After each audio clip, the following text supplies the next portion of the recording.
Hello World is a song that we sing.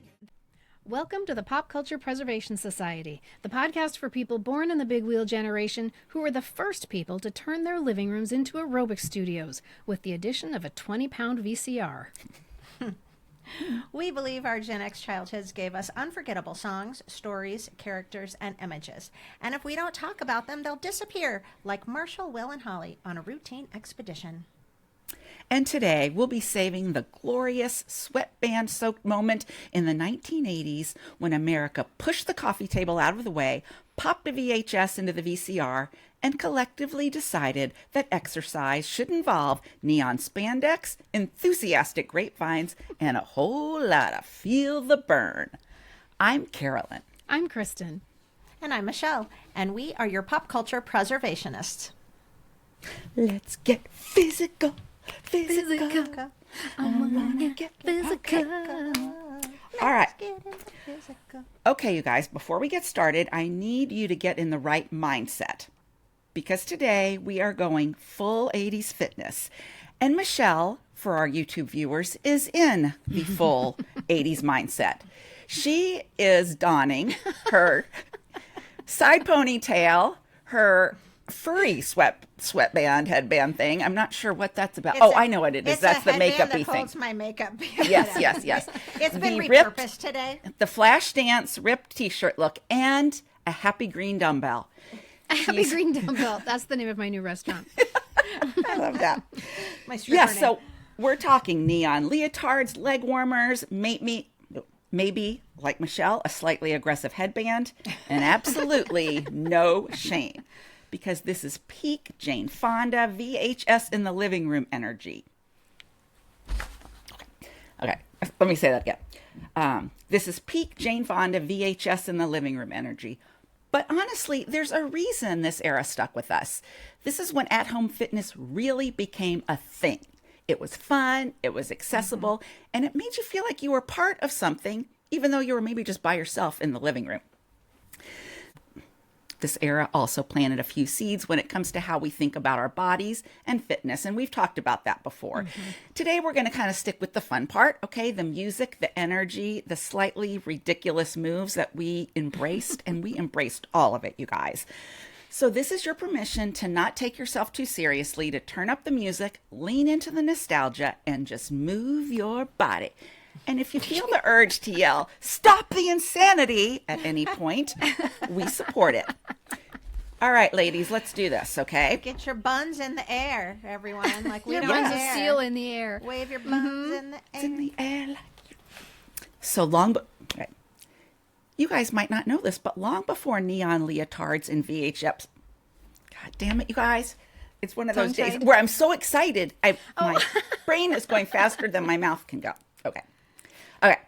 So long before neon leotards and VHS tapes took over our living rooms, the idea of working out at home actually goes way, way back. I was surprised. Get a load of these fun facts, ladies. All the way back to the late 1800s. What? I thought you were going to say something else because I have another thing in mind, but let's see if you get there. Oh, okay. So in the late 19th century, there was a movement. It was called physical culture. It began in Europe and quickly spread to the U.S. And it began really promoting strength and health and discipline, especially for, at that time, the growing middle class. There was a man named Eugen Sandow. Okay, he was often called the first bodybuilder or the world's first bodybuilder, but he entrepreneurially sold mail order fitness guides, dumbbells, and even early versions of home gym equipment. This is like, can you remember those? When you say that, 1800s and bodybuilder, now I can see the pictures in like Guinness, in the Guinness book. the guy. If you saw some black and white got like photo Yes. of a guy with muscles and suspenders or whatever. That thing It's where like they a- went it's like down a really bodysuit. Yes. But Yeah, the it was a top of bodysuit. it looks almost like suspenders, but then it goes Yep. into like underwear, like tidy Yep. whities. Right. Yeah. And it started primarily because industrialization was happening, and people were just sitting around more. They weren't as active and, They weren't plowing the fields anymore. Right, exactly. And suddenly exercise became something that you had to intentionally do rather than just being built into your daily life. And this was perhaps one of the most interesting things I came across. Fun fact that some Victorian homes actually had built-in pulley systems and resistance machines, basically Peloton's great-great-grandparent. Oh my God. But again, I can picture it like the woman in her long dresses, like pulley, pulley, pulley, pulley, right? Yeah, Yes. yes. Oh, okay. All right, I can see it. So here we go. It's in our homes now, and by the 1920s, fitness actually entered the airwaves. There were I'm not going to edit this one. There Yes, were you are. there were daily exercise programs that were broadcast on the radio that guided listeners through routines in the real time. radio, that's Yes. brilliant. There I were no want that visuals. now. Right. Well, Well, yeah. Well, you can. It's you called can. an app on your Yeah, iPad. no, No, I want it on Yeah. the radio. Oh, That's okay. different. Oh, That's Okay. different. All righty. There you go. Well, yeah, so there weren't any visuals. You just kind of used your imagination. So I can only imagine what I would have been looking like, because I was at Pilates this morning and she says there are visuals. She walks you through everything. And I'm always the person that she comes over to. And it's like, no, your right leg extended. I've got it in the air, but it's supposed anyway. And she's like, leg, Carolyn, Yes, not your yes, arm, not your your leg. pretty much. So I can't imagine what I would have looked like back then in my house listening to that. All right, so that's kind of the airwaves. We've got the radio, but then came one of the biggest pioneers of at-home fitness media. We get the TV. Here we go. And I'm we ready. get, who do we get, Kristen? Jack LaLanne. We get Jack LaLanne. Yes, ding, ding, ding, ding, ding. Yay. With his little ballet slippers. Yes, and his little cute little outfit. And he his launched little really jumpsuit. one of America's first televised workout shows, inviting Americans, especially American housewives, to exercise along with him in their living rooms. So there we go. And it was very calisthenic-y. It was. And I never did it. I just watched it. I watched it too, but I do, now that you said that, when you said calisthenic-y, I don't know if my mom was doing it and I kind of watched her, if it was just on, but I do remember I was probably like in second grade or something, but I thought, when I get up in the morning, I need to do, I did jumping jacks and I did some sit-ups. I did second whatever. grade. Yeah. I think from watching that, I thought that should be something I did to get a jump start on my day. Did you know that there were no jumping jacks before Jack LaLanne? No, I didn't know He that. made the jumping jack. Is it called a Is that jack because of his it's name? on? I'm just assuming. We're going to go with that because that We're going sounds with that. really fun. He popularized the jumping jack. Okay, so maybe it did exist, but he popularized it. Sure. And maybe they just called them jumpings before, and he's like, no, it's a jumping jack. But think about it, like in gym class, everybody did jumping jacks. Oh, and I Jumping think it's jacks because of are a Jack great LaLanne. exercise. Yes. They are. When I used to do this online, like Obey Fitness for a long time, a few years ago, we always started with jumping jacks because jumping jacks are actually, and you don't have to, if you have bad knees or something, you can do it easier on your joints where you just tap your toe out kind of. But just that cardio and the arms and everything up in there, it's supposed to be this really great It's your whole body. Yeah. It's your whole body. He did it in his little ballet shoes. And it really caught on in the 1950s because this is post-war suburban life, more housewives staying at home, and we've got more TVs, and we've got this now starting to be a cultural focus on health, appearance, and longevity. Well, and you Living have, longer. you've got to look lovely for your husband when he comes home from the Yes, office. You've got to maintain exactly your right. figure. Indeed, which sadly kind of continued, and as we'll talk about a little bit. So the 60s and 70s roll in, and at-home fitness, then it starts to become more commercial. It's more accessible. There are programs like Slimnastics. Oh, yeah, Slimnastics. I totally forgot about that. Of course, targeting women specifically, often emphasizing grace and weight loss over strength. And there were workout records. Yes, vinyl. And I do remember my mom having a paperback guide that you had exercise. And maybe it was a Jack LaLanne book. Yeah. Now that I think about it. But you could go on and it showed you step by step how to do the different moves. How to do a donkey kick. Yes. And so we've got that happening. And now we also start to see kind of the, how do I want to say it? We also start to see quirky exercise equipment kind of coming into the home. So now it's not just our jumping jacks and sit-ups and that kind of thing. We're seeing the machine that one of my mom's friends had, the one that went around your butt and it shook you like this. Yeah.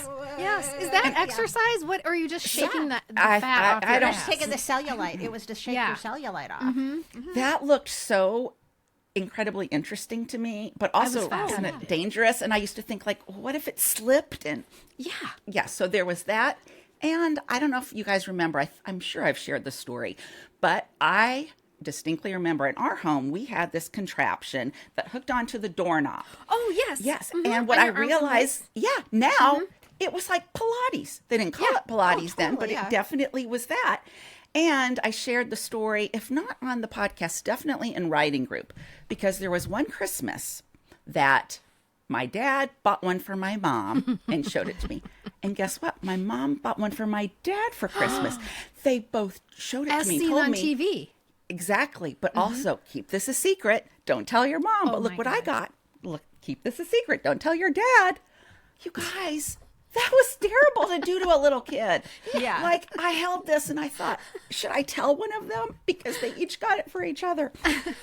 But I do remember, I don't know what we did. I think I never said anything, and my mom probably returned it. It was at the as seen on TV aisle at like CVS Walgreens or something. Yeah, I was going to exactly. tell you, Joseph Pilates actually started that whole movement and that whole idea of Pilates in the 1920s. Oh, yeah, from Oh. World So War One. it's- After yeah, so Okay. so those things could have then just kind of worked in like those types of machines without machines, just more of your whole body and the breathing and the stretching and the well-being and all that kind of stuff. And but- the pulley thing on the doorknob, that's Jack LaLanne. He made that. Wow. Well, yeah, and it's the resistance. I mean, it is pretty amazing what you can do with very little equipment, like what you can create in terms of, the strength. Although and I all never, that kind could of you stuff. figure out how to do the pulley doorknob thing? My brother and I remember we're putting like we're looping it on our foot. We just did not know what we were supposed to Well, be I doing think with part it. of it is that, you could adjust it somehow for your height, but we were so probably short compared to our parents that there was probably a lot of extra. Did you stand? I thought we were lying down. You could do a lot of things. Okay. Yeah, you could lie down, you could stand. Yeah. Do you But it guys didn't remember really the work. one in the 70s that was like, well, we had in our basement or in a different room of our house, depending where we lived, it was just called a slant board. And it was just a board that was at an incline, and you laid with your head back so the blood rushed to your head, much like the ones that then flipped. Do you guys remember the ones that you would get in and then it would flip you upside down? No.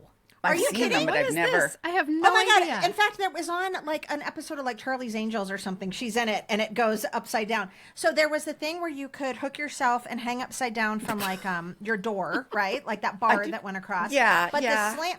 But then there was the board that you stood up against, almost like you're getting like strapped onto a board, and then the whole thing tips so you're upside down. But ours in our house was just called a slant board, and it just looked like a board that was up at an angle, and you laid down on it with your head at the floor level and your feet up, and then that's supposed to be really good for you to have all the. So what are you blood doing? drain. You're Are you doing like a sit up or something?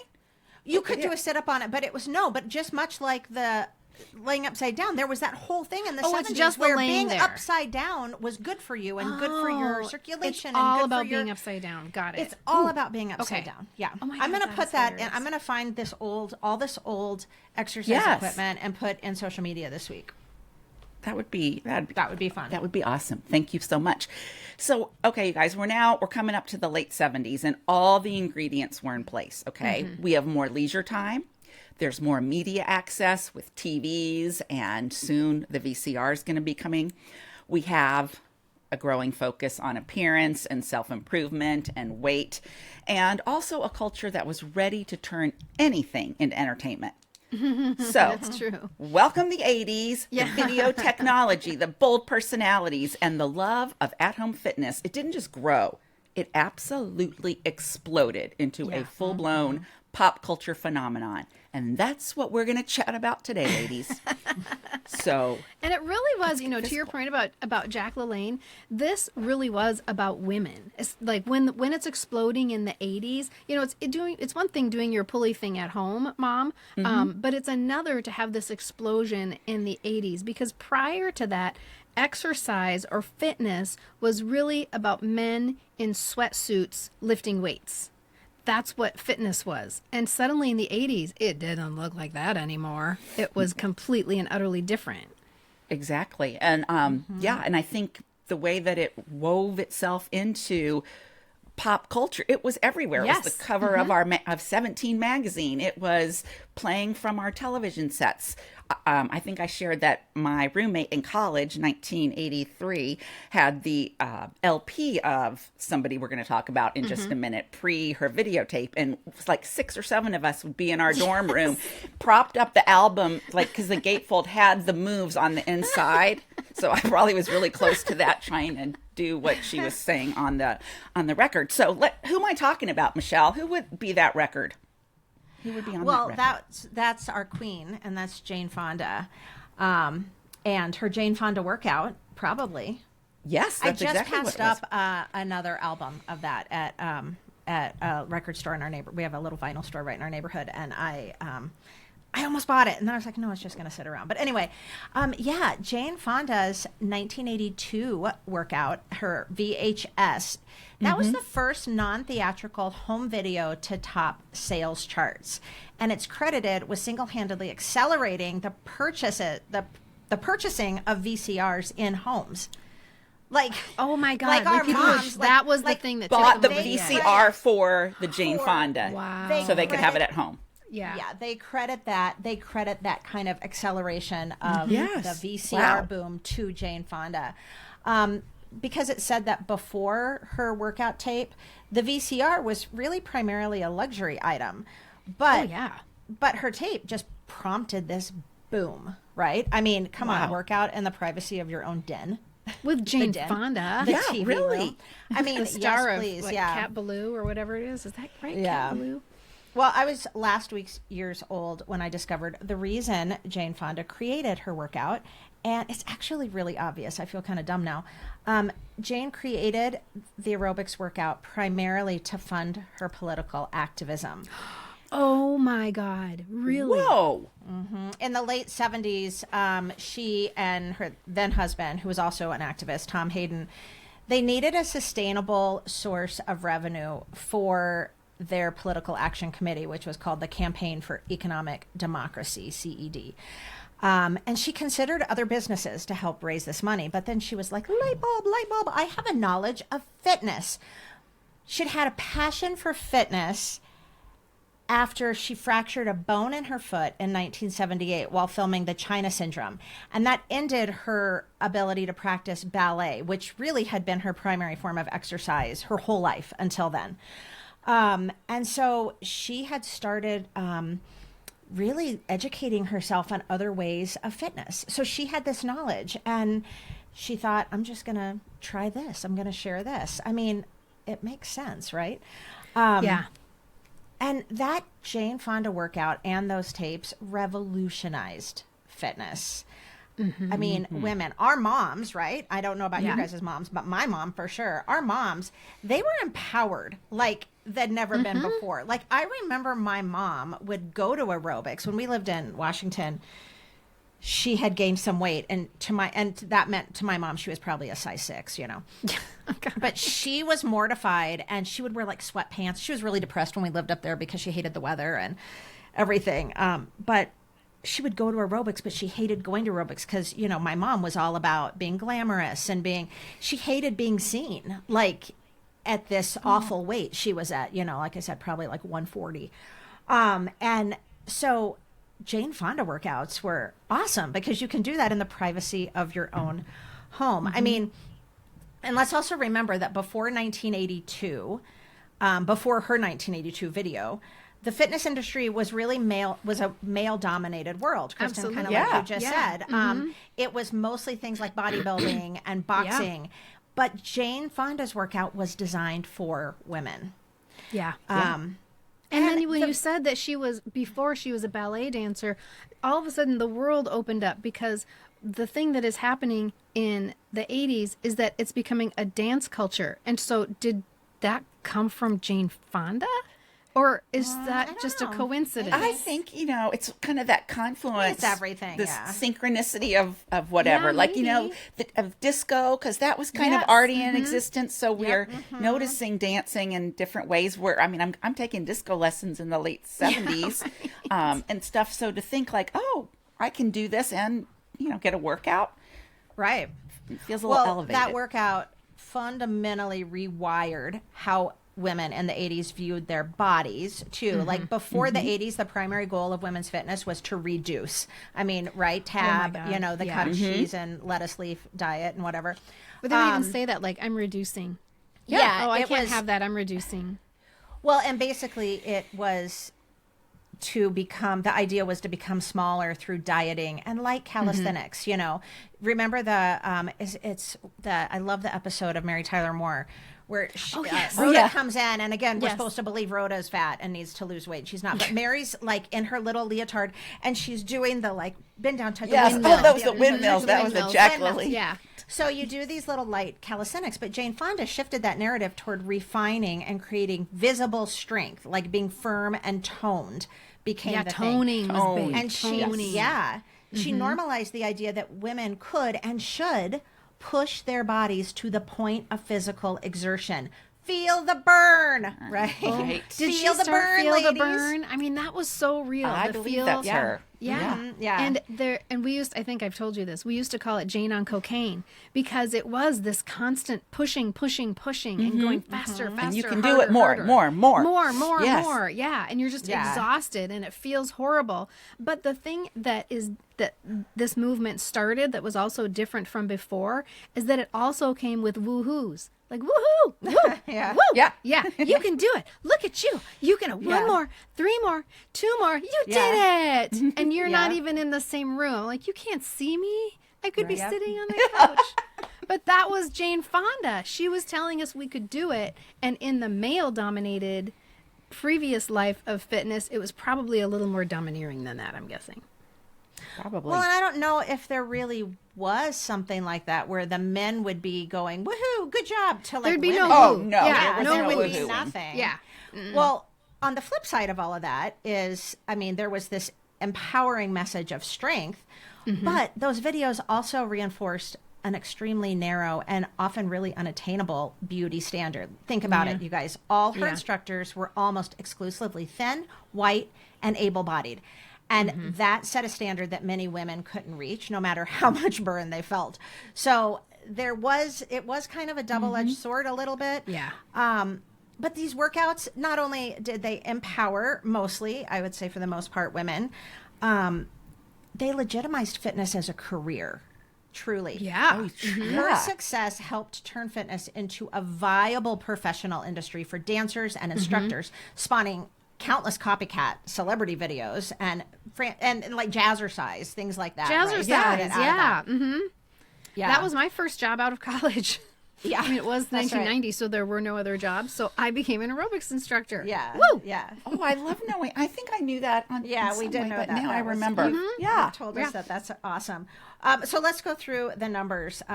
Across the series of 22, of the 22 to 29 workout videos, I could never get a definite answer on how many, but these were all released between 1982 all the way up to 1995. She sold over 17 million copies worldwide.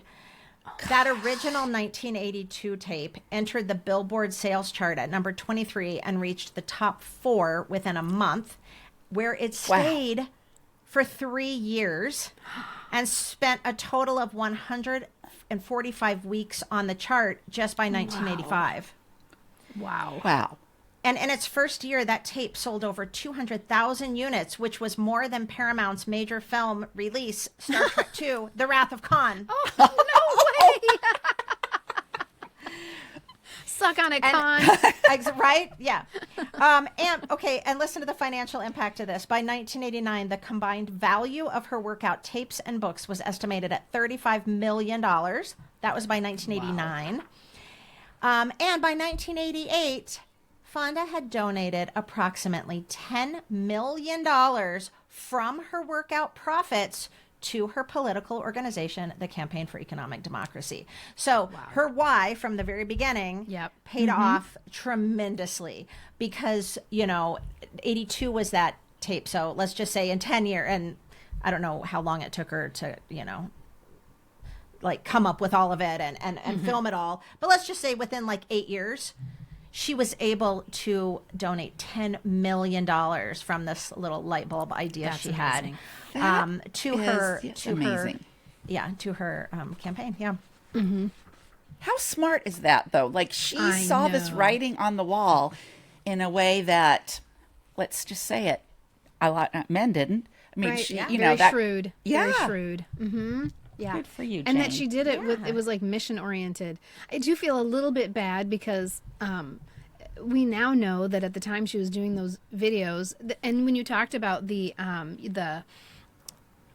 beauty standards that it was encouraging, and I think her intentions were pure, but there was that aspect of start over, Kristen. But there was that difficult aspect of what we're supposed to look like, and now we know, of course, in retrospect, that she was suffering from an eating disorder at the time too. So Right. it kind of Yep. muddies those waters, right? Even though we know completely that it was empowering. It was incredibly empowering. Yeah, it can be both and. It can be both. Yeah. I think too the way it all could be fixed is, and it is what they do now in a lot of workout videos, is that, you know, you want to see the people doing it standing behind you. You want all body sizes and types. Yeah. You want ethnicities. You want people who everybody can identify with, and they didn't Yeah. have that. I watched some of her old workout tapes, just snips of on YouTube in preparation for this, and everybody was pretty much the same size. There was a little bit of a difference. However, having said that, you're still motivating. You might be motivating these people to feel like they want to look like that, although sometimes They that's want it very to be unattainable. aspirational. Right. Yeah. Aspirational, I Yeah. like that better. Because, Yes. you know, sometimes, I mean, I can work out, you know, 5 days a week. I'm never going to look like that. I mean, body types Right. are body types, right? But at least this was making women try for it in the privacy of their own home, which ultimately is nothing but good for your health. So even if you're going, it might be wrecking your self-esteem, but it's good for your heart. I mean, there's so many pros and cons. I mean, there's definitely cons Yeah. to this as far as self-image and things like that. But then the big pro is what it's doing for your health. But at the same And time, think about it I know, if you look at giving it them a lot of stress. purely through a Gen X lens. I mean, the 80s, everything was so aspirational for us. Yes. Like, it was the kind of jobs we wanted to have and the lifestyle we wanted to lead. And so anything seemed possible, at least, you know, for me. Like, that did not seem unattainable, those women that were standing behind her. That seemed we like thought that was possible. that not only was possible, it that's didn't for what me 'cause should I be. was- And Yeah. sadly. I was Yes. 13. I was Well, but if I through was a the woman, 80s. a grown Yeah. woman, I would have been. But I'm different. saying, like, when you were 18, 19 and doing whatever we were doing, whether it was Jane Fonda or you were going to an aerobics class or whatever, I think we were aspiring to look like the instructor. I probably, and I'm Yes, embarrassed to say, I absolutely. wouldn't have taken a class probably by somebody that didn't Right. have my aspirational body type. Obviously, that's that's because obnoxious, of- but I was young and Yeah. everybody was telling me that's what I'm supposed to be doing. And that was the time in which we lived. And if Jane Fonda is the first one to do it, she's just operating by entertainment standards, right? Like, even in the entertainment industry today, they wouldn't be like, we need, 3 white people and 3 black people and 2 fat people and 2 skinny people. Like, now relatability was not a thing back then. It was only entertainment. Because something really big happened after Jane Fonda with her aspirational skinny models. Because she wasn't the only celebrity that we were sweating with. Richard Simmons was probably the real successor to Jack LaLanne. Quite literally Jack LaLanne. And his way, come on, Kristen, you can do this. And his way of being aspirational was the opposite of how Jane Fonda was doing it. So Jack LaLanne and Richard Simmons have very similar stories. And there's actually, this is my opinion, but I think that there is no way that Richard Simmons wasn't impacted by his story in some way. Because Jack LaLanne was the first in 1951. And I'm going to go out on a limb and say that Richard Simmons was the second. Jane Fonda was in a different category. It was a different thing. He said, I used to see him talk about Jack LaLanne when he Really? would be on Okay, Oprah and stuff. confirmed. Oh, absolutely. Confirmed. Yes. Yes. Yeah. Because Jack LaLanne was a fat kid He was a self-described, and I'm using the word fat, people. I'm just going to say the word fat because people are trying to own the word fat again. We're not going to use euphemisms. These are the words that Richard Simmons used. These are the words that Jack LaLanne used. So I'm going to use them. So Jack LaLanne was a self-described sugarholic who turned his life around with fitness and nutrition. Guess who else became, come on, what is wrong with me? Guess who else became who he was because he was a fat kid who turned his life around with fitness and nutrition? That would be Richard Simmons. And we all know his backstory of being bullied and how that motivated him to adopt a new lifestyle and then bring that to millions of people. And part of this success is that his earnestness was so intense that you could actually still see that bullied kid in him that he was trying to overcome, right? So you truly believed that miracles could happen. There was no pressure to be cool in a Richard Simmons scenario. You could see that happiness could be yours if you could just do a few more donkey kicks with Richard Simmons. And that's where he was the opposite of Jane Fonda, where he did amp up the relatability. So just like Jack LaLanne, Richard Simmons opened his own eponymous fitness studio. Richard Simmons opened his first studio called Slimmons in Beverly Hills in 1975. And his whole purpose in doing so was to help people like him. Because in those days, as we've talked about before, gyms were for people who were already fit. If you were a fat person, you didn't go to a gym, you wouldn't be seen in a place like that with all those fit people. But Richard Simmons wanted the people who wanted to get fit to be in his studio. No one had ever done that before. Plus-sized women in a gym, unheard of. Forget about it. Okay, so Richard Simmons was doing what Jack LaLanne did, but he was doing it in a way that created really a universal culture that rode the wave of music and fashion and pop culture and television and, most importantly, positivity and joy. Body positivity and joy. So what Jack LaLanne did in his little corner of the world, Richard Simmons made into the actual world, like the whole world. And there's a really great article about Richard Simmons at grunge.com that was published just last year, just a few months after his death in 2024. And it says, this is a quote, Richard Simmons truly, earnestly, honestly wanted to help humanity, but he knew that a little flash and entertainment went a long way. For decades, the seemingly ageless and forever tireless Simmons yelled, danced, and encouraged his way through exercise classes at his studio, on TV, and in his line of popular Sweat Into the Oldies exercise videos. Simmons certainly helped a lot of people, and while he may have been mocked for his over-the-top personality and skimpy tank tops and short shorts, he was nearly universally beloved. I agree. I think that's really accurate. What are the years where his workouts were like Sweat Into the Oldies and stuff? What are the Sweat years Into that the those were Oldies, super popular? The timeline for it is the TV show came first. That was on from 1980 until 1984. And then what people were doing was they were recording on their VCR the workout segment on the Richard Simmons show and doing it at home. So after his TV show ended, he released Sweat Into the Oldies in 1988. That's when Sweat Into the Oldies began. That makes a lot of sense because the way I always viewed Richard Simmons is because you would always see the commercials for the Sweat Into the Oldies tapes and stuff. And what you would see is him in front, and behind him, you would always see all the people doing the workout. And I would say 90% of them were overweight, right? So you almost had Jane Fonda with her, earlier in the decade, with her very, the very high-legged leotards and the and the very thin, people. And then you had Richard Simmons. So you almost also had these two camps of, if I do Jane Fonda, I'm already fit or whatever. If I'm a little overweight, I'm going to go with Richard Simmons. But what I love about Richard Simmons, what he did is he made all of these women mostly, but there were a lot of men who did his workout too. I remember. Yeah. Oh, yeah. What I love, I can see them in my head. Yeah. Sorry. I can see those commercials. I can see the guy. But what I love is that he made all of these overweight people feel not just seen, but like they had a community. Yeah. And two, that they could do it and that they could do it without ridicule and without, feeling silly or whatever, even if they're You doing it belong in here. their own home, Yeah. because he had cruises and stuff like that where they would all gather. Like there were entire cruises that were just Sweating to the Oldies or just Richard Simmons cruises, and it was all exercise. So it made all of these people who had struggled maybe their whole life, who they were the little kid too who was bullied, or for whatever reason. There are a million reasons people are overweight. Some of it, most of it, is just your body type, or just, you're still eating healthy, or whatever. It could be an illness, it could be whatever. So I just love that he gave these people, he helped them feel seen and helped them feel like they had a community, and that we can get healthy. We don't have to get thin. Richard Simmons was not a stick, we can get healthy together.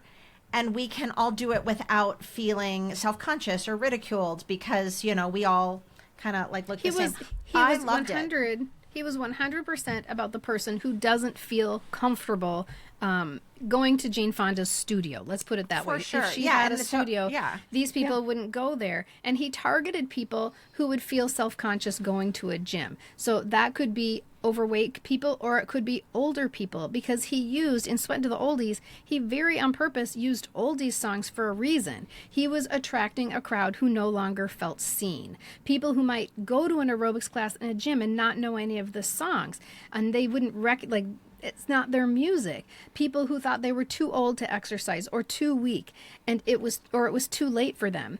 But he also made it about capturing something that you may have either lost or missed out on. So the videos were set in like a high school gym. And he would say, this is the chance to dance at the high school prom you always dreamed of. And you got the feeling that it was the prom that maybe he missed also. It was as if he understood your pain, and he had the same pain, which is ironic because he was pure joy.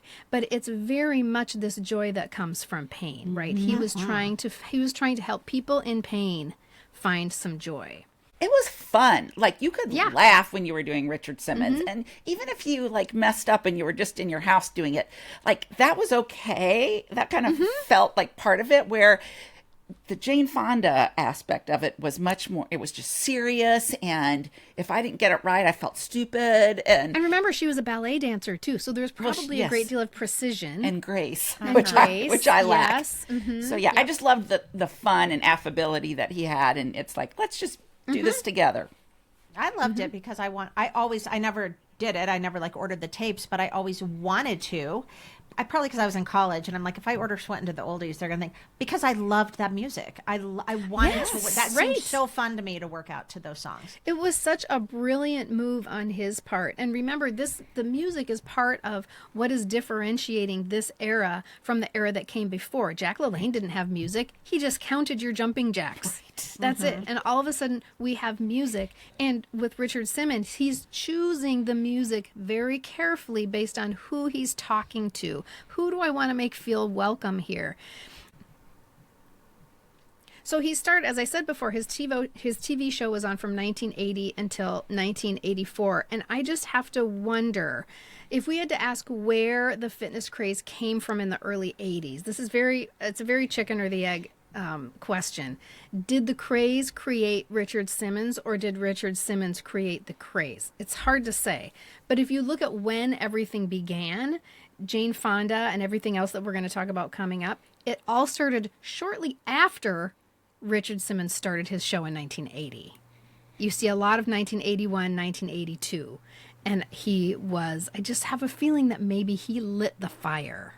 Maybe some things were brewing, yes, and he didn't come from nothing, but I feel like he lit the fire for the culture out there at large, for the entire thing.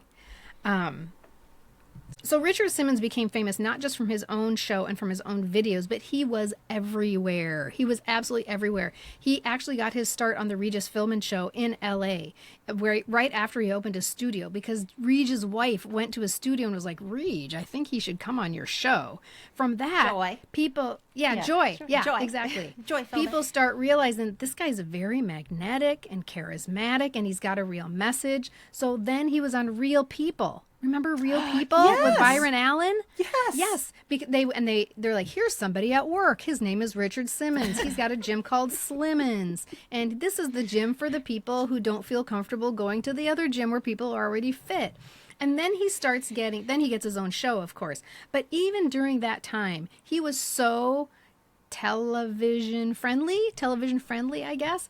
He was on TV constantly, from General Hospital and All My Children to game shows, Dance Fever, so many late night appearances, always in his tiny shorts and his tank top. But he kept on going on TV forever and ever and ever until 2014. In 2014, it all stopped, and he said, I am done. I am officially in retirement. It turns out he was actually a very, very shy and introverted person. Oh. I know. So this was all of this gregariousness. There was a real cost to him. Yes. That was very exhausting. And in his final interview, he said, here at home, I get up every day and I help people because my work is very serious. And what he meant, because he's not going out in the world, he's not working in that sense anymore. What he meant was that he personally answered at least 100 emails from fans every single day. And he even made phone calls if he felt that it was warranted. And even during the pandemic, so this is not that long ago, during the pandemic, his YouTube channel started uploading archival exercise videos of him once again to help people stay fit while they were at home. But get this is just amazing. This is so lines up with who we are. They were loading these archival videos onto the YouTube channel because of overwhelming requests for Richard Simmons to somehow return to the small screen because people required the comfort of seeing Richard Simmons on the screen. It was less about being able to work out at home and more about needing the comfort of the old Richard Simmons show. So that just makes so much sense, right? But this part really broke my heart. Oh, no. So there is a lot about how he died and when he died, and I'm not going to go into that at all. But this, I think, is really important. This part kind of broke my heart. He admitted that another reason that he retired from public life was because he was struggling with how his appearance was changing as he got older. He wanted to, these are his words, he wanted to be beautiful, and he just didn't feel that he was anymore. Oh. That's that pain coming through again, right? Mm-hmm. Yeah. It was always there, and just it was always there. Mm-hmm. kind of running from it and then kind of having to sit with it. Oh. Yeah, and helping other people is what was probably treating his pain. Helping other people feel beautiful was how he treated his own feelings of self-worth. So just 2 days before his death, he gave an interview to People magazine. I mean, that alone is kind of crazy, 2 days before he died. And he said, in sort of a melancholy way, he said, when I retired, I thought somebody else was going to take my place. I thought that somebody would open up studios for people who needed to lose weight or didn't feel good about themselves. But I haven't seen that. And then he added, I mean, there's always been places for fit people. That's his whole mission right there. The studio, the tapes, the TV shows are all for the people who don't feel comfortable going to a place where everybody is fit. And he was probably so much more than just that to so many of those people, the people that wanted to see him again on YouTube. Yes. I mean, they felt like they knew him. If he's in your living room on the daily and you feel like he's talking right to you, that's like, a friend, and think about the encouragement that he gave through that screen. He's talking right to you. Exactly. I hope he knew that. I mean, I hope by answering those emails and reading the things that people wrote to him and what he meant to them, that he got that he understood. It was more than just your donkey kicks and maybe even losing weight. It was this camaraderie and, like you both have said, feeling seen, and maybe for some people, like belonging. The very first time. Yes, for the very first time. And I think to answer your question, Carolyn, I think he had to. Otherwise, he wouldn't have been so passionate about continuing to do it. Right? True. I have to answer all of these emails. I have to make these phone calls because he knows exactly how valuable his words are to those people. Yes. All right, what a treasure. Richard Simmons. I know. A tortured soul who really did so much good for so many people. Yes. And just think about, in terms of, pop culture as we talk about it, that he's so 80s to me. Like, you cannot talk about the 1980s totally. without saying Richard Simmons. I mean, like, and Jane Fonda has this huge career, and of course her, what we've talked about, the exercise piece is a chunk of it, but he just almost what do I want to say? Just all of the things of the 80s, kind of the glitz and the out there-ness of the time and all of that. And again, you have chicken or the egg. Like, how did he revolutionize the 80s? Did his flamboyantness and his color and his neon personality revolutionize the 80s? Maybe. Or maybe the universe was just at work and brought all these different things together at the right time, and all the ingredients were there.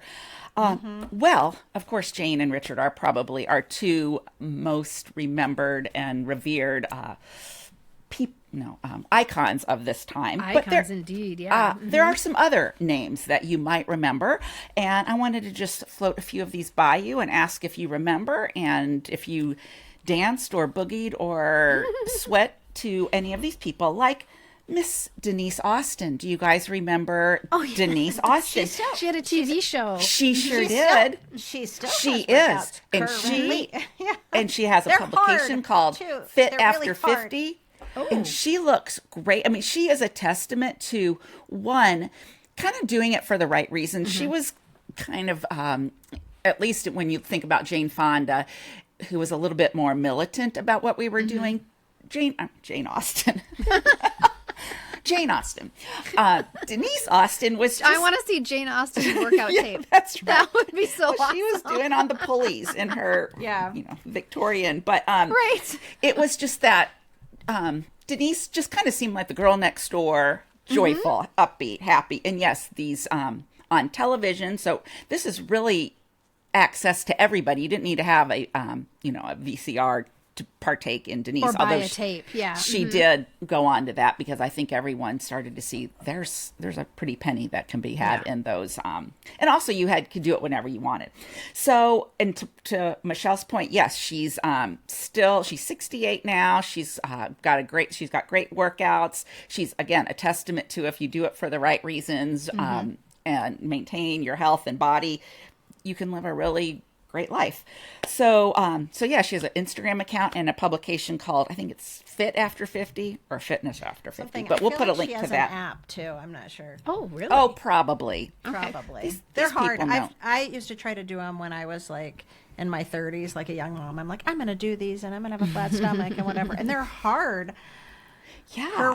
Her workouts are hard. And she was like one of the first exercise fitness shows on ESPN. So I forgot that ESPN used to, that was part of their lineup of shows. It wasn't just whatever it is now, but it was, there was another, I'll just bring him up now. Do you guys remember, I think it's Gia? No, how do I pronounce it? Oh, was it Body by Jake? Gilad. Bodies in Motion. Gilad. Bodies in Motion. Gilad. Yes, yeah, he was watched Bodies that one. in Motion. He was in Hawaii. Yeah, he was the one that was in good. Hawaii. Yeah. And you kind of felt like you were a little bit in Hawaii. Yes, I loved it. Yeah, that was really fun. So he was also an ESPN personality. Sister?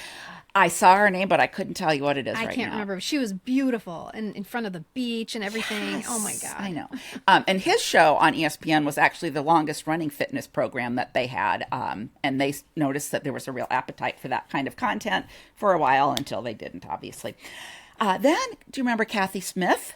Yeah. So she didn't have a show, did she? Was that No, on tapes? she was purely the video. So you would often see her commercials for her videos, like I feel like during soap opera time, especially during the summer. So obviously that was her market. She's 74 now, and again, somebody that looks darn good. She's still preaching and she's still practicing what she preaches. So really, I think that they knew then whether or not how do I say this?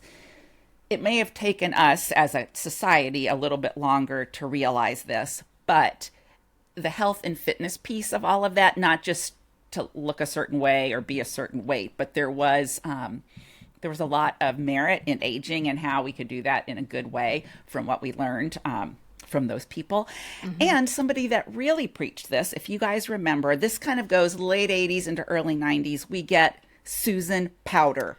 And she is yelling at us to stop that insanity. Yes. Yes. That is all Right. shit. We are not doing that, people. I have got my buzz cut, and you're going to listen to me.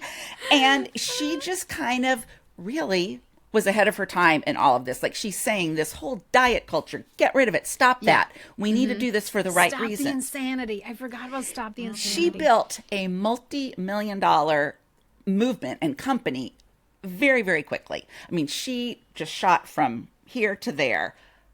But what's really sad, and I'm not going to be able to summarize this all really well, but I'm going to put a link to a documentary last year that came out about Susan Powter, because just as quickly as she rose, she crashed. That's right. Something happened. Yeah, Well, she was just gone. it was Did she one of those. lose all her money somehow? She did, because of, sadly, what we sometimes read about.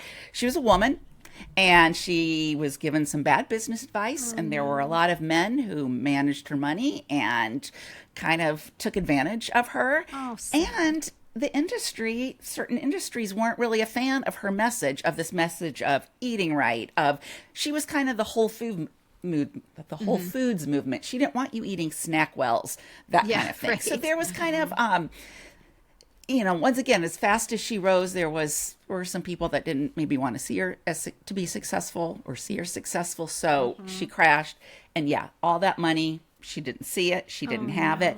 And one of the sadder things in this documentary, where they're basically going to try to find her, like, what happened to Susan Powter? And they have a scene where she is an Uber driver, and she's driving, she's delivering food. She's delivering fast food to people, as part of her, to make money, to make ends meet. So it's this weird full circle moment, experience, whatever, where you see her to live, to stay alive and make some money. She is having to, again, deliver All this the side food that she would have hustles. told you, in the 90s, stay away from. So it's kind of a cautionary tale, I guess, in a lot of ways. But the documentary is really good. And Jamie Lee Curtis is one of the executive producers of that. So I think, she also recognized and she was actually, Jamie Lee Curtis was kind of a part of this whole For sure. movement Yes. as well. So That's really interesting because there's this storyline of Susan Powter, and then she disappeared, and the message is planted in our head that she did something, but it sounds like she didn't do anything. And when you look at it, like, I think I had in my head that she was too angry. She's the angry woman, and that was kind of her persona. But men don't like an angry woman. Men in power don't like an angry woman, especially if they're saying, "Don't buy my snack wells." Well, it was so sad. It kind of gave me an Irene Cara kind of vibe. Yes. Of just like, kind of calling some stuff out and then being shoved aside and made to Let's take her down. Let's take her Yes, down. Let's yes, just yes. shut her up. Let's just shut her up. Yeah. Bummer. I know. I don't know how we're going to segue. But it wasn't all bummers. So much came out of this time of fitness, not just the actual exercising itself. And We didn't talk about Joni Greggins. Oh, well, then you talk about her, because I don't have any information about Joni Greggins except I love that side ponytail. She loved her so much. I've never heard of her. She was my favorite one on TV, and she was kind of goofy, and she was a little bit like Chrissy on Three's Company, and she had very, very stick-straight white hair, and very blunt-cut bangs, and a side ponytail, and then she had, what we're going to be talking about soon, of course, the leotards.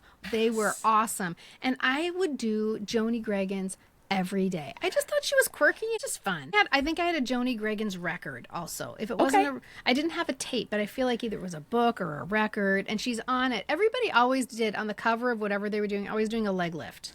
Always doing the leg lift. I wonder why. Well, they're really good. They're really good for your glutes, man.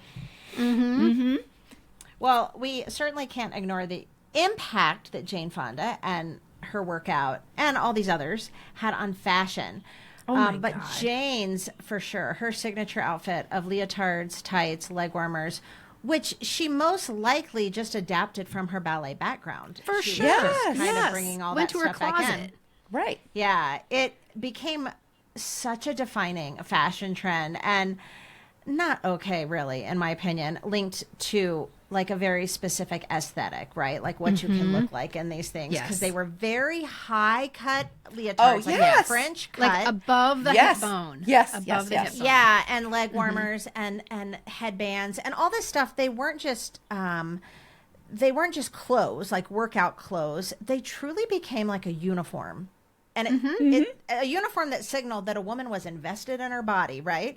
And I had to laugh when I was writing that and doing some research, because I thought, is that sort of like today, all the athleisure? Like, you know how like so often I'll put on leggings and stuff. I mean, now, thankfully, most of the time I'm leaving Pilates when I'm running my errands in my workout clothes, but doesn't mean that for the past like 8 years I haven't thrown on a pair of leggings and a tank top and whatever to run errands. Not because I want people to think I just worked out, but because if I feel like if I put them on, then maybe I'll work out today, and then I just don't. I'm like, well, these are comfortable. I'm just going to wear these all day. So it's I once like had a guy. uniform. There's my next door neighbor. This is both like adorable and sad at the same time. My next door neighbor recently gotten divorced, and dad had the children, and he was just sort of confiding in me one day how he was just really feeling like inadequate, and he'd go to pick up the kids, and he said, and all these moms, they come to pick up the kids and they're coming like straight from yoga and stuff, and I was like, oh honey, they're not coming from yoga. No, they're not. They're coming from and Target. he did not know. He was like, they're not at yoga. I'm like, no, dude, that's what they wear. They're just wearing clothes. 95% of my wardrobe and what I wear is athleisure. I will say it's comfortable. I feel good. What in I'm wearing right the now, way. and I'm not working out. We're going to France. We deserve to be comfortable. Right, We're and going I'm to thinking France of in September, and one of the rules is that I keep getting all this stuff in my algorithm because I keep following different things. Do not wear athleisure in France. Very American. Like in Paris and places like that. Yeah, don't do it. Yeah. Okay. Gosh, good to know. Well, I and was not just it's very American, it's frowned on. Like that's not what you wear. like looking the part in the 80s often was just as important as like the health benefits from the workout itself, right? And everyone was striving to be able to look like Jane or the people. Yeah. But if not, I mean, that's why, again, we go back to the thank goodness for the living room workouts and you're not having to go to the gym, because if you couldn't put a pair of those tights on or something, but you still wanted the health benefits of working out, you now could you didn't have to go to the gym.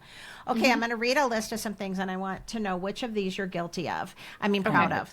I mean, wearing in the 80s. Okay, neon leotards, or a band, or like a headband, or maybe a belt, like a stretchy. I have a thing about neon. I didn't like it. I thought it looked cheap. Well, my hand is up. Yes, like Everybody else did. I was the only one. The French cut, the high cut.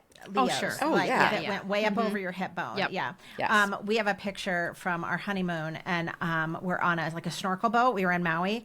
I remember buying a swimsuit and feeling that my legs looked so stumpy because it wasn't high cut enough. Oh, it has to be. And so I took it upon myself to take scissors and cut them. Yeah, I'm like, I'm That's just a going to bad cut idea it, on a and then swimsuit. I'll just make a hem of some kind. I didn't know what I was doing. I just thought I could do this. It didn't work. But I was cutting it up not above in a my swimsuit. hip bone. Yeah, of course you were. Well, I and didn't want to be especially that stumpy. was the whole. It does make your legs look longer.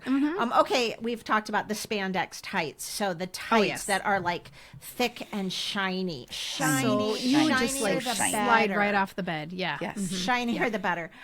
Leg warmers, absolutely. You wore leg warmers. Although I did not wear leg warmers out of the studio. Right, that's right. You've said that. Yeah, that's right. And like I'm rocking right now, the headband, but you have to put it under your tall sprayed bangs. Oh, right. Yeah. And goes under. Actually, this this is, thick terry cloth. This would actually be great when I'm like walking or working out. I might start I think we wearing should bring it back. headbands. Yes, it's There very are some easy. very I see people walking around the park all the time with headbands on or running because it keeps the sweat out of your eyes. well, right, and terry cloth in general for like when you just had your hot flash. What if our clothes just been so absorbed great. that? What about really bright sneakers? Remember the 80s are when the really fun like Reeboks came into Yeah, the Reeboks, Reebok but they were Princess is white. the classic. That They're really remember the fun. high top Yes, Reebok yes. was the first. That was With the the first scrunchy aerobics socks. shoe. Yeah. Well, or just not the high top even, the more like the running shoe for aerobics too, that wasn't a high top. Those were great. And I remember was the a step? huge fan. Remember the Reebok step? Oh, I was the just Reebok about to say, step. that's more in the 90s, and I was a big fan Oh, is that? of, Yeah. I Okay. mean, if we were going to talk 90s, we could go into Buns of Steel and step aerobics, but that's a different decade. And the so slide. we're not Do you guys going remember there, the but, slide? yes.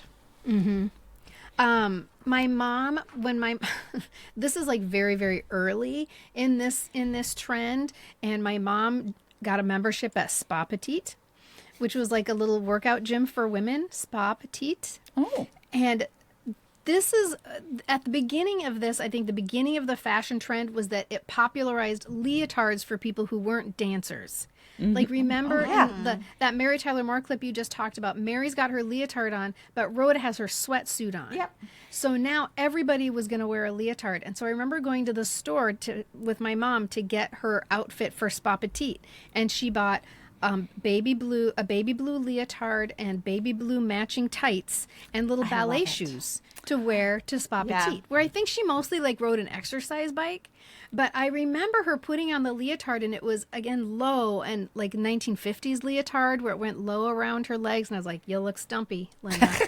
Do you want me to cut that for you? Do you want me to cut it? Another one Baby of the blue.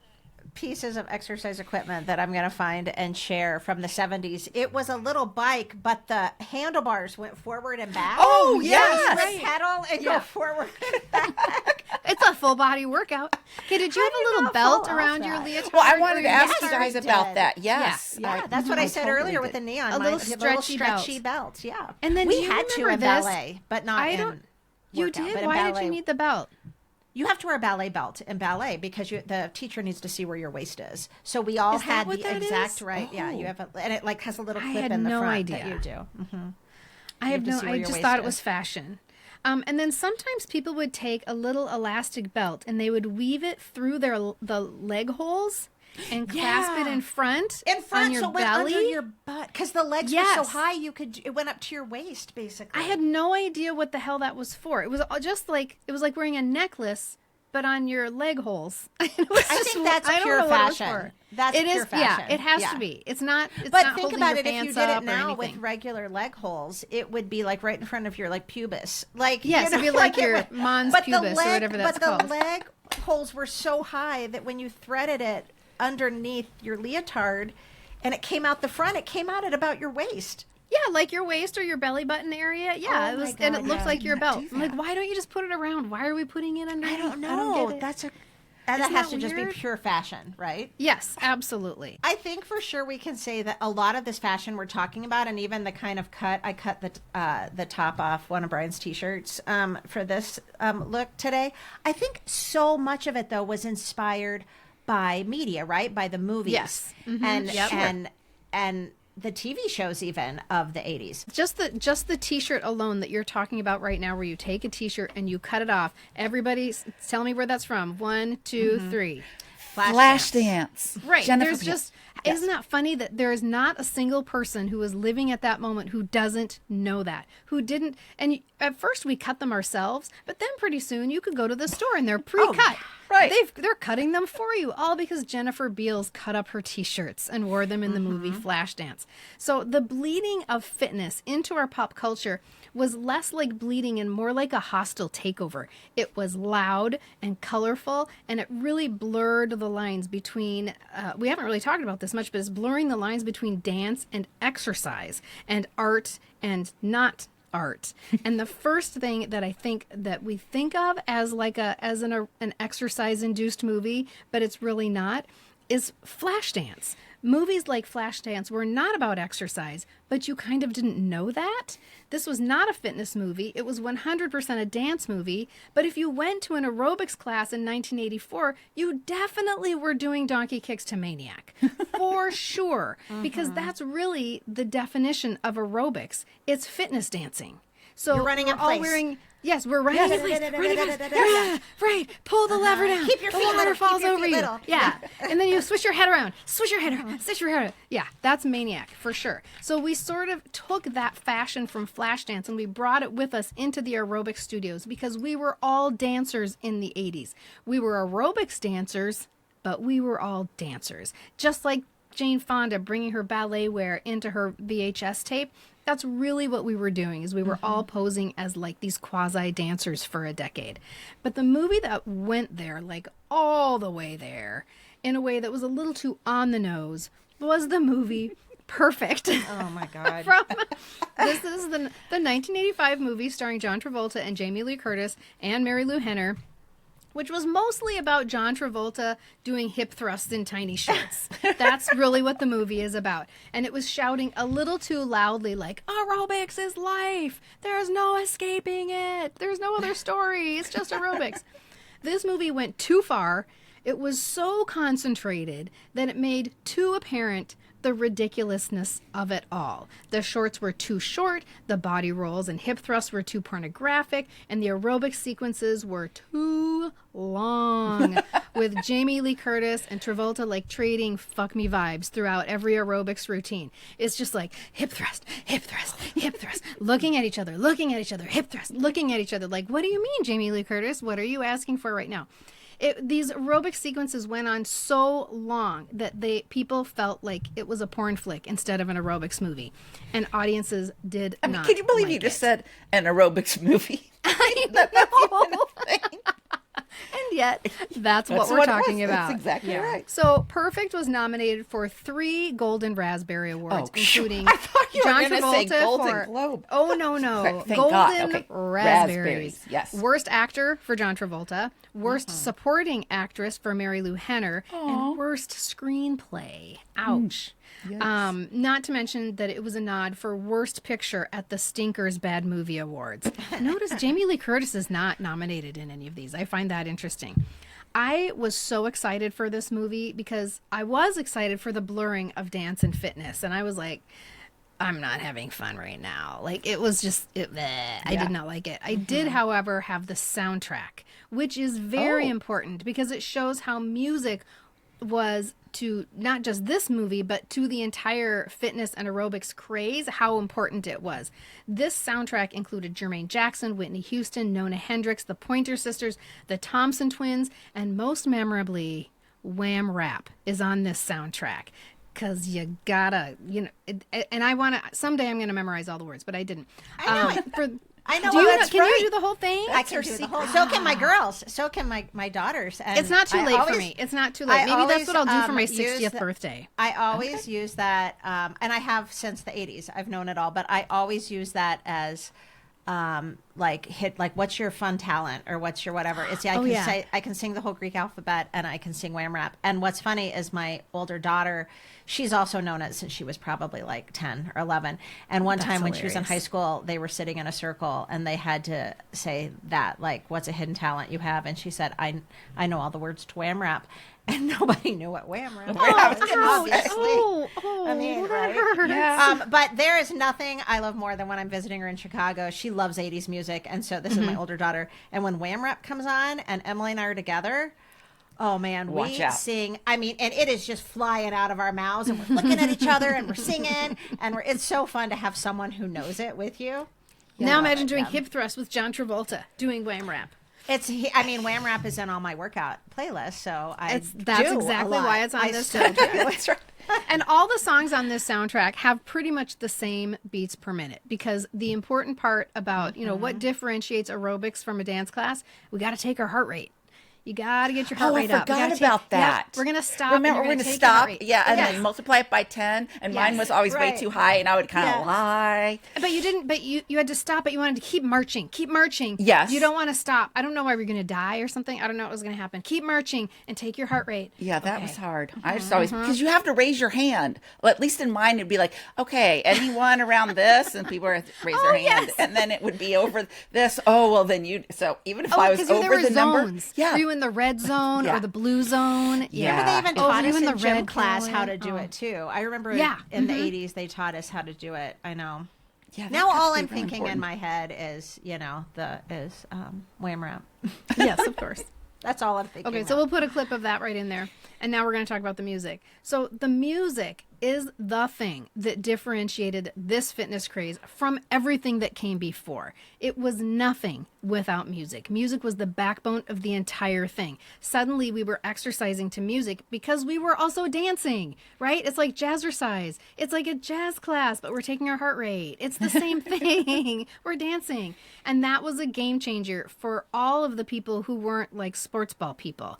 And this led to actual songs about and for and inspired by fitness. And before we get to the big one, I just need to remind everybody that in 1981, I played my own role in the fitness craze by performing a work of jazz choreography to the 1981 Diana Ross classic, Work That Body. You've all seen the photo. You know the photo I'm talking about. This involved a red sequined leotard, a red sequined headband that went underneath my curled bangs, and red and white striped leg warmers that were festooned with, wait for it, red sequins. The whole dance was less Bob Fosse and more gym class. Literally, the choreography was like windmills, toe touches, knee lifts, toe touches, windmills, knee lifts. It's like we were performing exercise. And I love this song. I still love this song. And I want to do a little dramatic reading of the lyrics to this song by Diana Ross. It's called Work That Body. All right, get ready. These are lyrics. All right. Yeah, that's it. These are the lyrics. All right, get ready. We're going to work that body. Reach, 2, 3, 4, 5, 6, 7, 8. Stretch, 2, 3, 4, 5, 6, 7, 8. Push, 2, 3, 4, 5, 6, 7, 8. Up, 2, 3, 4, 5, 6, 7, 8. We're not done yet. Step, step, turn around. Step, step, turn around. You can make your body step, step, turn around. Shake down, step, tap, turn around. Left foot. 1, 2, 3, 4, 5, 6, 7, 8, and rest. Work that body. You can do it. You can make your body. 1, 2, 3, 4, 5, 6, 7, 8. Shake down. 2, 3, 4, 5, 6, 7, 8. Work that body. Oh, thank you. Gosh, Thank I you very wonder much. where that falls on Diana's favorite songs Yeah, to I perform, know. like at a concert. Is she proud of that one? You know what's funny? It's one of the only songs, maybe that's exaggerating, I don't know, but nonetheless, Diana Ross wrote that song herself. Way to go with the lyrics, Diana Ross. Those were that's awesome. right. The flip side of the song, this came out on my birthday in 1982, although her album was released before that. That's why I was able to do this jazz-inspired choreography workout routine. In 1981. The flip side of the single was written by, everybody get ready to drink, Dean Pitchford. Of course. Oh my gosh. Get out of town. From our Footloose episode, everybody drink. Yeah. So the reviews for this song, I just think this is so funny. The one review says, this is a healthy, energetic product, ideal for Jane Fonda style workouts. And when I read that, I was like, oh my God, light bulb moment. People were creating products that could be used in the fitness industry, not just played on the radio. Yes. So Wow. Diana Ross made this song to be for somebody to do an aerobics routine. That's I'm just going to give her a little hand. Yeah. There you go. I mean, way to go. again, it's Way to go. super Yeah. smart. Okay, so now let's get to the Mac Daddy. Drum roll, please. Let's get physical. I mean, if there's anything as high as we got Jane Fonda, we got Richard Simmons, and huddling right there at the top with those two is Olivia Newton-John's Physical. Here we have gym culture, aerobics fashion, including ONJ style sweatbands, and most importantly, sexual innuendo. It was bodies moving, bodies sweating, bodies in skin tight clothing. It's all very sexual, as if the gym is where you go to get laid, which I did not know when I was in 7th grade when this song came out. So I just want to read you some of the lyrics because I think, again, we're going to have a little dramatic reading because we did not know that this song about doing aerobics and getting healthy was really about sex. And when we learned it, like there were lots of words in this song that there were lots of mondegreens because we were like, we don't know what is she saying? So again, dramatic reading. I'm just very quickly. I'm saying all the things that I know you'll like, making good conversation. I gotta handle you just right. You know what I mean? I took you to an intimate restaurant, then to a suggestive movie. There's nothing left to talk about unless it's horizontally. And I was like, what do you mean horizontally? And my friend Christy was like lying down in a bed. I was like, what? I'm thinking that whole thing was a Mondegreen for me. I'm going to have to go listen to it because I don't remember saying any of those words. Horizontally, let's get physical. So the song was banned in a lot of places because of that whole notion right there. And also they didn't let me hear your body talk. Let me hear your body talk. That was nasty. They didn't like that. And then there's this little nugget too that I never knew I didn't know what she was saying. Let's get animal. Animal, I wanna get animal. Let's get into animal. Do you want to get into animal, you guys? Yeah. Let's get into animal. Wait, did I say that out loud? Let's get into animal. Let's get animal. And I thought she was saying Vandermo, even though Vandermo is not a word. Mm-hmm. I always knew it was animal, but I don't think because the video and all the images ever associated with that song where it's her looking like I look right now with her little weights. Yeah, and her stuff. I thought you were just going to be grunting because it was so hard.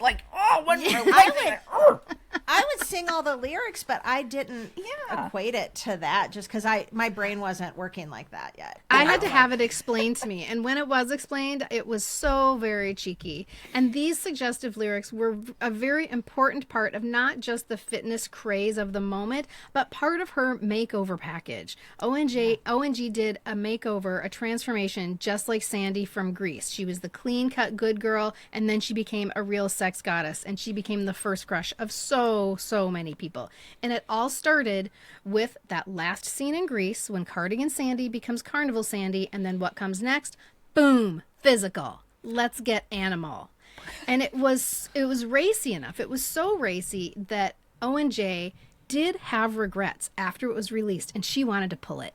She's like, nope, it's too much. Take it off the market. It's over. And they were like, honey, it's too late. And it's climbing the charts like wildfire. So that's a no.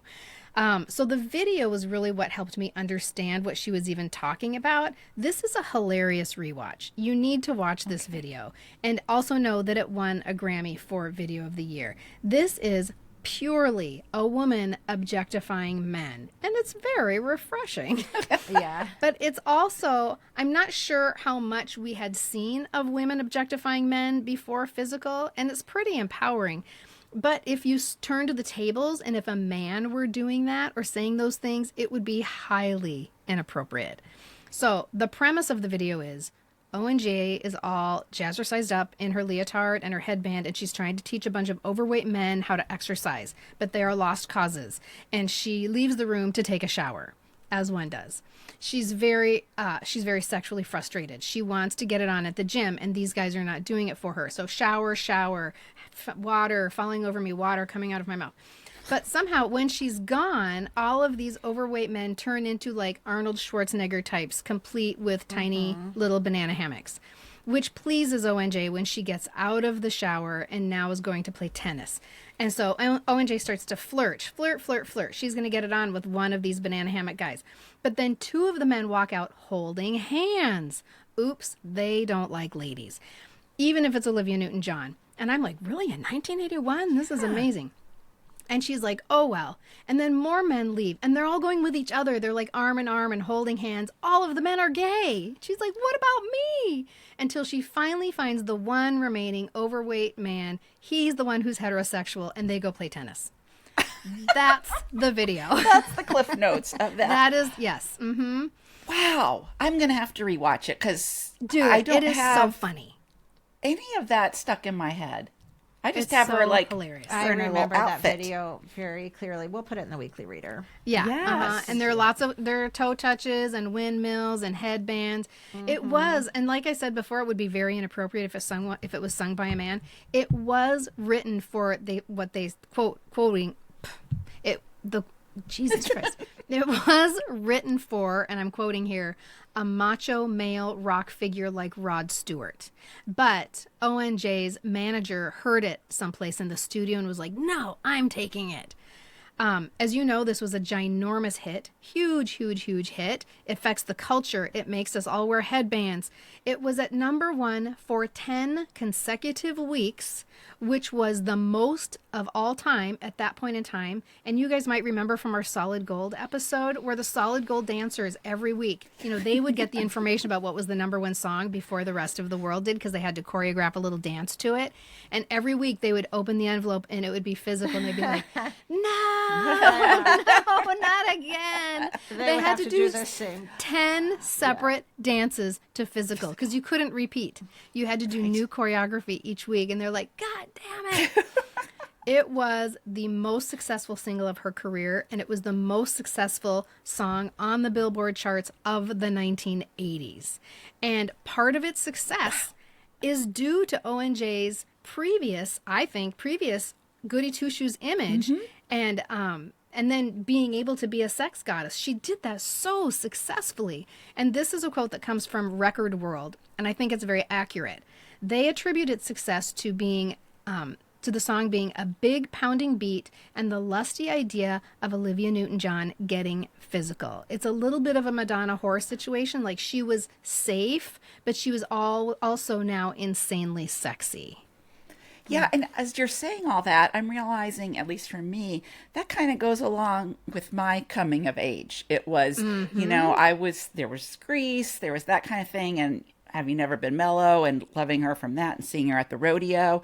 But then I start high school, and I'm 14 and stuff when this song comes out. And so just like Olivia, and if Olivia Newton-John can get sexy, well, so I feel like that really kind of mirrored what I was experiencing. And, and for a lot of Gen Xers, that would have been right about that same time. So it makes a lot of sense. And it showed that a good girl can be sexy. Like, a good girl can have a good time.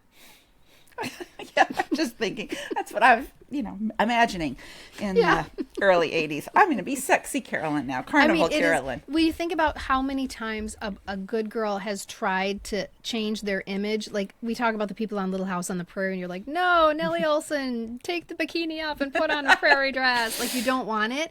And here we're like, no, she's doing it. She's really successfully doing it. And all under the guise of a workout. Right? The whole thing was under the guise of an aerobics routine, of being in the gym. And so that is like, you have the Richard Simmons show starts in 1980. You have Physical in 1981. Jane Fonda comes out in 1982. We are off to the races. We are. As we have been talking about all of this, I keep coming back to this idea that we were really raised by this fitness boom. I almost feel like it's never not been there now in our lives. Like, this was the explosion, but there's been some element of it all the way. Like we just said, I was at Pilates this morning. We're wearing our athleisure places. It's always been there, but we were kind of at the forefront of it all. It's just always been there, and we were at the birth of it. Yes. So it really is kind of a unique Gen X pop culture experience. Granted, our moms were probably doing some of this, but we grew up with it. And I think it shaped, well, really, not only our bodies, but our images of what our bodies should look like and be like and act like. And I don't even think we realized it at the time. I mean, I'm only, as we are having this conversation, kind of putting all these pieces together. Well, like we say all the time, we're the Star Wars generation, we're the Big Wheel generation, we're the Sesame Street generation. Right. We're the aerobics generation. The aerobics. Right. Remember, aerobics was not even a word prior to 1980. That's crazy. Aerobic. Like, where are you going? I'm going to aerobics. Yeah, it was just like probably something that they used at NASA or something, because it was like anaerobic or aerobic, like if you needed oxygen or something. So like, why didn't we call it like dance fitness or fitness dance class? No, it was aerobics. It's so funny. It's so hilarious. I've done a little history into that. I think you hit on something really important earlier, Carolyn, when you talked about how it started with us, but it just continues to change. And when you think about like Jazzercise, Jane Fonda, Richard Simmons, Let's Get Physical, body hugging spandex, they're all a part of Gen X history. And it was so outrageous, and it was so theatrical, and it was so kind of ridiculous if you think about it. Like, health and wellness in the gym plus music and fashion and dance and lifestyle. It was such a weird and unlikely combination. I think the thing that is so notable about it is that, like so many things in our era, is that it was so universal. You could not escape it. It was everywhere. It touched everyone, even if you weren't going to aerobics and you were not wearing a bright fuchsia unitard, because it was on the radio and it was on TV and it was in the movies. It was what you listened to. It was what you watched. Every TV show had to have someone in a leotard at some point. Even if they weren't featuring an aerobics segment, maybe Barbara from One Day at a Time is like running in to answer a ringing telephone, and she has her striped leotard with matching tights on and matching leg warmers and matching headband, and she grabs a towel and she's going to like dab at the sweat on her neck because she's doing a video in the other room. That could be something that happened in just a random TV show. I'm positive that Fantasy Island and Love Boat had aerobics storylines for sure. Like, was there an aerobics teacher who's being stalked by a former pupil who's pissed because you never lost weight? I mean, we have to look this up. I'm sure that there are aerobics storylines. The movement had the most flamboyant start ever. And the best way to see how ridiculous something was is to give it the Halloween costume test. Would this make a good Halloween costume? I'm looking at you, Michelle. Like, what? Would you? Halloween? I'm about to go to Safeway. I think the answer is yes. Please do it. And everybody, please send us photos. Because the outrageousness, just because the outrageousness is gone does not mean that it died. It absolutely did not die. Just like you said, Carolyn, it just morphed into other things. Step aerobics, the shake weight, yoga pants, athleisure, CrossFit, HIIT classes, Zumba, and now we have ULA classes. All of these things were born from the womb of Jazzercise and Jane Fonda and Richard Simmons. And I think that's a pretty impressive lifespan. Thank you so much for listening today, and we will see you next time. And before we sign off, we have to send some major love to our Patreon supporters. You guys are the wind beneath our shoulder pads. Truly, your generosity is totally tubular and helps us keep diving deep into these memories. If you want to join the club and get some sweet perks, head over to our Patreon page. But for now, to our current supporters, you're our real MVPs. Stay gold, Pony Boy. And today we're giving a shout out to these patrons. I'm going to take a real deep breath, guys. We're getting to the end of our season, and this is when I realize how many names I have not said. So the next few weeks, here we go. Jenny, Sherry, Aggie, Elizabeth, Nina, Lynn, Valerie, Patty, Rochelle, Mindy, Susan, Joanna, Clint, Carol with an E, Johanna, Leanne, Kimberly, Robert, Mendel, Megan, Melanie, Allie, Felicia, Carmi, and Alexis. Woohoo! Oh, wow. Thank you, guys. And one other way that you guys can help support us is by telling all of your friends or just the person next to you in the grocery store line how wonderful PCPS is and what a great podcast we are. Share it with everybody. And also, if you haven't already, give us a good review. Go on one of those podcast platforms. 5 stars. Anything less, you can just keep it to yourself. Keep on moving. That's right. Or share a review and let people know what makes listening to us a great way to spend your time. Yeah. In the meantime, let's raise our glasses for a toast, courtesy of the cast of Three's Company. 2 good times. 2 happy days. To Little House on the Prairie. Cheers! Woo. Yeah, woo! Woo! Hey, everybody, take a look at me. I've got street credibility. I may not have a job, but I have a good time with the boys that I meet down on the line. Said, I don't need you, so you don't approve, but who asked you to? Bone. Hey, jerk, you work. This boy's got better things to do. Dun-dun-dun. Hell, I ain't never gonna work, get down in the dirt. I choose to cruise. Gonna live my life sharp as a knife. I found my groove and I just can't lose. A one stop from head to toe. A cool cat flash gonna let you know I'm a soul boy. I'm a go boy. Takes pleasure in leather. I believe in joy. Wham, bam, I am a man. Job or no job. You can't tell me that I'm not. Alrighty, that I think is going to be. What you do. If not, just stop. Don't stay there and rock.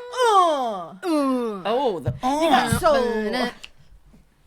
Okay, that's Patreon Gold. Uh-huh. That is going to our patrons. That's only like half of it. I can do the whole thing. I'm gonna have That conclusion was like 3 yeah. conclusions. You just keep what you want, Carolyn. My very favorite is give a wham, give a bam, but don't give a damn. Don't give a the damn. benefit gang are gonna pay now. Reach up high and touch your soul. The boys from Wham. I don't think I know this song. That goal. It's gonna break Wait, your you mean the mama's song or heart. just the Too sad, words? Gonna break your daddy's heart. Too bad, just roll the dice. Take my advice. Maybe if 'cause I heard know this that the you're real smart. song. Yeah, Can you need dig this in thing? your Do you wanna repertoire, get Carolyn. down? Yeah. Okay. You'll Everybody say recognize it. wham. The information, opinions, and comments expressed on the Pop Culture Preservation Society podcast belong solely to Carolyn, the Crushologist, and Hello Newman, and are in no way representative of our employers or affiliates. And though we truly believe we are always right, there is always a first time. The PCPS is written, produced, and recorded in Minneapolis, Minnesota, home of the fictional WJM Studios and our beloved Mary Richards. Nanu Nanu, keep on truckin', and may the force be with you.